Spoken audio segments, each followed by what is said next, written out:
Atención, lo que estás a punto de ver y escuchar tiene como único propósito el entretenimiento. Es recomendable para público mayor de edad y la responsabilidad de los comentarios emitidos recae en su emisor. Se recomienda discreción. Si alguien me hubiera dicho hace unos años que los objetos inanimados también tienen memoria, seguramente me hubiera reído. Eso cambió cuando fui a ese parque extremo, ubicado en un cerro cerca de nuestra localidad, cuando todavía vivía con mis papás. Un parque de atracciones turísticas que no es más que un vasto espacio entre cerros, adaptado para deportes extremos y otras actividades como días de campo y fiestas. Quienes viven en Ciudad Juárez, Chihuahua, bien podrían decir que es un lugar que, si no conoces su ubicación, jamás sabrías que existe, ya que su publicidad se reduce a unas 5 o 6 pancartas esparcidas a 1 kilómetro a la redonda y una página de Facebook. Sin embargo, la fama del parquecito se ha esparcido en la comunidad, dado su peculiar encanto y su amplia gama de atractivos. No abre sus puertas más que los fines de semana y algunos días festivos. Como cualquier negocio, ha tenido días muy buenos y ha habido días en los que está completamente vacío. El día en que yo y mis amigos decidimos ir fue uno de esos días no muy buenos. Era el fin de semana previo a mi cumpleaños. Como yo nunca había ido, no tenía idea de qué era lo que encontraría ahí, excepto que había un lugar para jugar pinball, que era lo único que queríamos mis amigos y yo. Dada nuestra mala coordinación, terminamos saliendo de la casa cerca de las 4 de la tarde, y como aún estaba vigente el horario de verano, no nos quedaban más que unas horas de luz. Hicimos poco tiempo en llegar y tardamos 1 hora y media jugando al pinball, hasta quedarnos desprovistos de dinero y de bolitas de pintura. Sin embargo, no nos queríamos ir aún.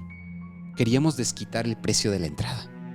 Y cuando nos dijeron que teníamos hasta que cayera la noche para pasear, nos nació a todos el espíritu aventurero. Seguimos una calle que conducía a unas palapas a 1 kilómetro de subida, el cual recorrimos a pie para no gastar más gasolina. Resultó que el parque era mucho más extenso de lo que nosotros pensábamos, ya que tenía pistas para motos, pistas para ciclismo extremo, 3 o 4 tirolesas, un terrario, un puente colgante, un puente extremo, una tarima para música en vivo, zonas para acampar y un jardín botánico.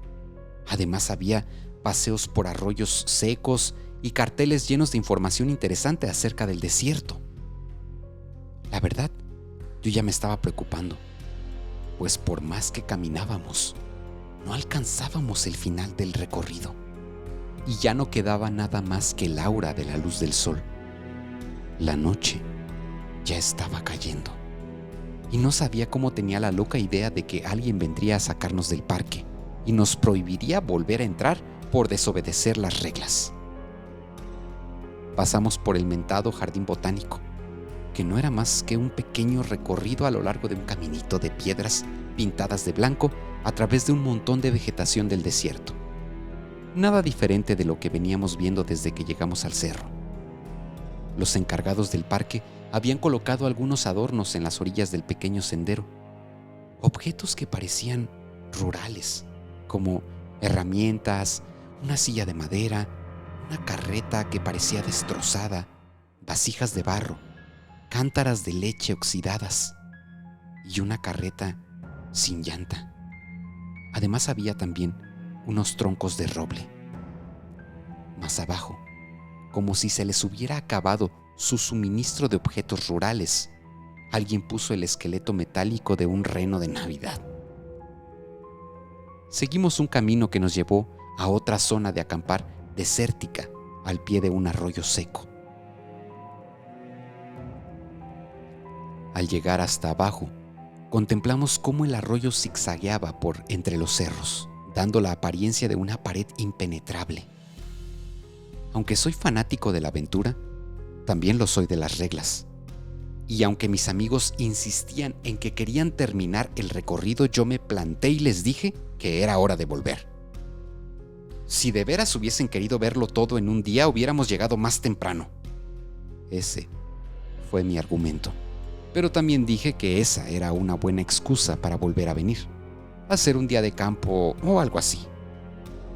Como nadie cambiaba de parecer, al final ellos decidieron proseguir, pues sabían que terminarían regresando al jardín botánico.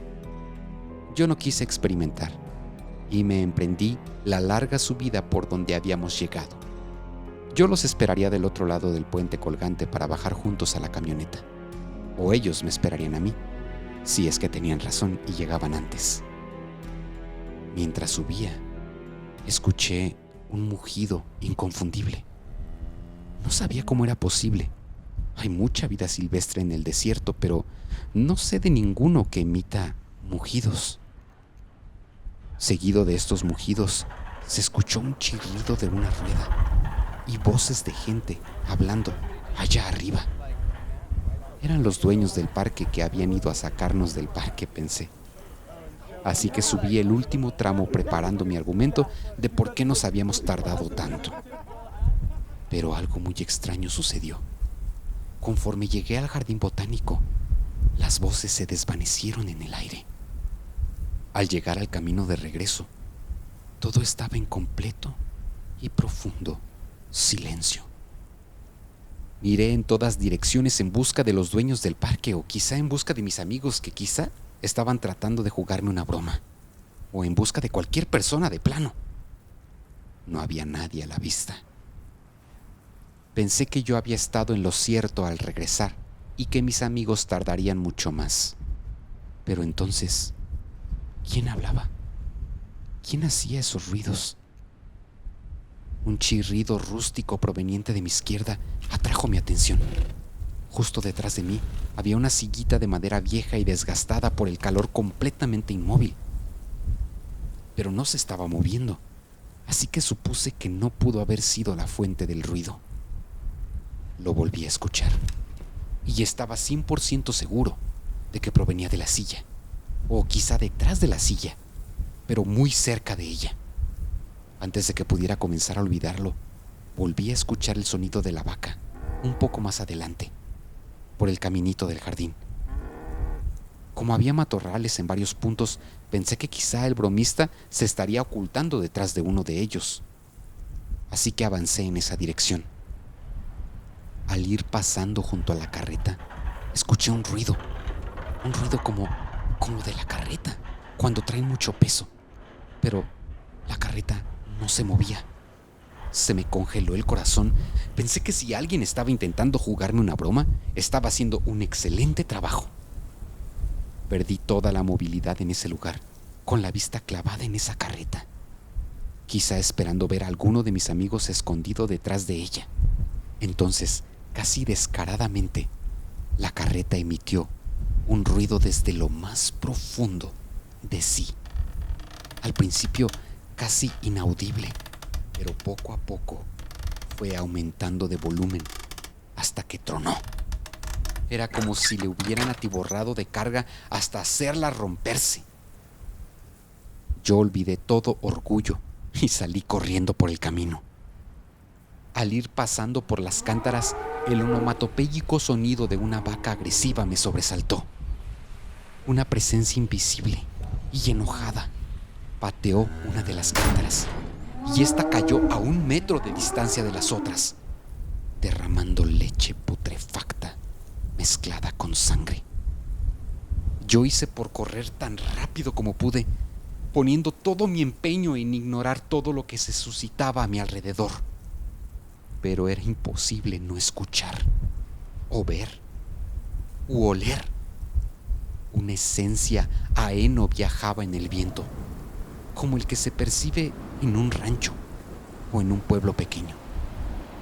Y luego, esas voces, personas hablando a todo mi alrededor, riendo junto a los troncos, el sonido de personas trabajando proveniente de las carretillas. Un asno rebuznó más allá. Inadvertidamente me vi rodeado por todo un pueblo invisible al que jamás había entrado. Este había venido a mí. Pero esta no fue la peor parte. Poco antes de llegar al final, donde tan solo había unas macetas y unas canastas rotas, las charlas de los pueblerinos se convirtieron en alaridos de dolor, y los balidos de las ovejas y otros animales fueron aplacados. Escuché gente volviéndose loca, risas, cosas rompiéndose y quebrándose. El aire puro del cerro había sido reemplazado por un humo espeso y caluroso, como el que se percibe en un incendio. Incendio que no existía. No había nada ardiendo en el cerro, pero el humo parecía extenderse por todo el camino, porque yo, por más que corría, seguía inhalándolo. Tosía y garraspeaba, pero no quería detenerme. Comencé a temerle a una muerte por asfixia, y pasó por mi mente lo estúpido que sería cuando encontraran mi cuerpo y me hicieran una autopsia y no encontraran absolutamente nada. Cuando menos lo pensé, ya estaba frente al puente colgante. Ya no se oía nada, ni se percibía el olor a humo, ni a heno, ni a nada. Nada que no fuera flora del cerro. Las únicas voces que se escuchaban eran las de los encargados del parque que estaban al otro lado del puente, que estaban subiendo un montón de cosas en su camioneta. La troca 4x4 que traían tenía las luces encendidas, ya que, aunque no era del todo de noche, ya eran necesarias para poder ver hacia dónde iban. Uno de los que estaban subiendo cosas a la camioneta se me acercó y me dijo que ya era hora de que el parque cerrara y que mis amigos ya habían bajado del cerro hacía más de media hora. Esto desde luego que no podía ser posible porque no habíamos consumido ni 10 minutos en llegar al arroyo seco, y eso que habíamos ido a un paso lento. ¿Cómo era posible que yo, que había cubierto casi todo el caminito del jardín botánico, corriendo tan rápido como pude, hubiera tardado media hora en llegar hasta aquí? El camino del arroyo seco que ellos seguirían iba en dirección contraria al estacionamiento, así que no había forma de que hubieran tomado un atajo. El conductor de la troca me ofreció llevarme en la cajuela con los otros encargados del parque para que llegara más rápido, y yo acepté. Obviamente pensé que había alucinado. Eso era lo más seguro y lógico. Todo había sido un producto de mi imaginación. Solo me había asustado. Volví la vista atrás para confirmar que no había nada detrás de mí, que todo estaba en orden. Y allá a lo lejos se podían ver las cántaras de leche en el mismo lugar que siempre habían estado. No había humo, no había incendio, ni gente, a excepción de esa figura encapuchada en la sillita que emitió el primer ruido que escuché. Aún con la poca luz que quedaba, pude ver el chal con el que se cubría. Era ese típico chal, como un atuendo mexicano, con franjas de colores oscuros. La figura traía falda, lo que hacía evidente que pertenecía a una mujer encorvada y anciana. No miraba en esta dirección, sino hacia la dirección en la que había estado siempre la silla, hacia el cerro. No hacía nada, solo estaba ahí, inmóvil, sentada, con la vista clavada en algún punto entre las bases de los cerros. No quise decir nada a nadie por temor a que ellos no pudieran verlo y que me tacharan de loco o paranoico, o peor aún, drogado, y no me dejaran ir con ellos. Me quedé ahí sentado en la cajuela de la troca, quieto y en silencio, contemplando aquella figura encapuchada que no hacía más que ignorarme, hasta que la troca se puso en marcha y comenzamos a bajar. El jardín botánico en su totalidad se perdió en la distancia, así como aquella anciana. No quise considerar nada mientras la tuve a la vista, pero luego pensé que, aunque encorvada y acabada, Su postura irradiaba territorialismo, pertenencia. Llegué a la camioneta donde mis amigos me esperaban desesperados. Ni siquiera consideré decirles lo que había visto y escuchado, ya que ni estaba seguro ni tenía ganas de hablar de ello. Estaba como en una especie de shock autoinducido en el que estaba perfectamente consciente, pero todos mis pensamientos estaban centrados en lo que había pasado. Aún trataba de procesarlo. Pasé toda la semana pensando en ello. Para cuando llegó el fin de semana, ya tenía un plan. Volví al parque extremo, esta vez yo solo, y traté de preguntarle a los encargados acerca de los objetos en el parque botánico. Quería saber de dónde habían venido, quién se los había donado al parque y si alguien había visto algo como yo. Como sea, nadie pudo decirme nada.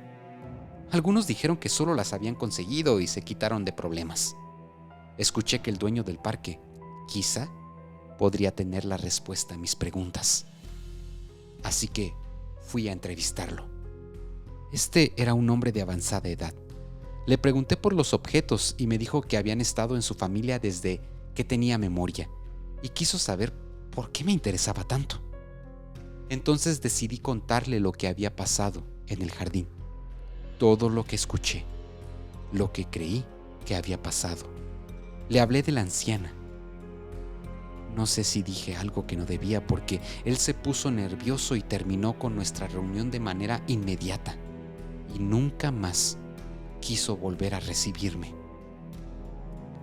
Pasó el tiempo y no dejé de hacer investigaciones con respecto a los objetos que habían en el jardín botánico, esperando cada vez más por fin conocer su procedencia. La única información que conseguí fue que esas cosas podían datar desde la época de la Revolución Mexicana. Luego de unas semanas me enteré de que estos objetos habían sido retirados del jardín botánico, y esta vez, por más que quise seguir averiguando, ya ninguno de los dueños del parque me quiso dar información al respecto. No eran malas personas, no eran groseros o maleducados. Simplemente evitaban el tema o me decían que no sabía nada. Claro que nunca subí al jardín para verlo con mis propios ojos. De hecho, nunca volví a subir ese cerro. Francamente me había dado cuenta de que algo era muy cierto, y es que esos objetos quizá guardaban un secreto terrible. No sé si estaba en lo cierto, pero tampoco me iba a arriesgar para averiguarlo.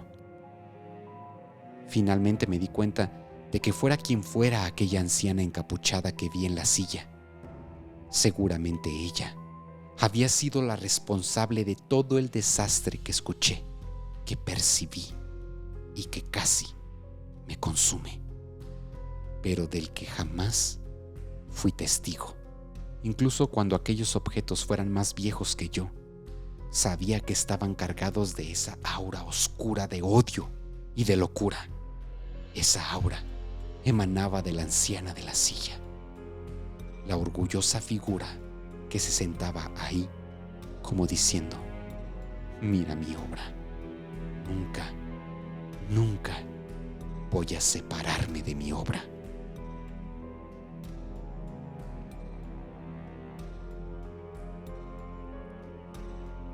Si esta historia te gustó, te invito a que me dejes un like, un comentario y que la compartas, por favor. Además, si todavía no te suscribes a este canal o no me sigues en Spotify, te invito a que en este preciso momento lo hagas, que no te va a quitar mucho tiempo y me vas a ayudar muchísimo para seguir creando este tipo de historias para ti. Esto fue una historia antes de dormir. Nos vemos en el próximo episodio.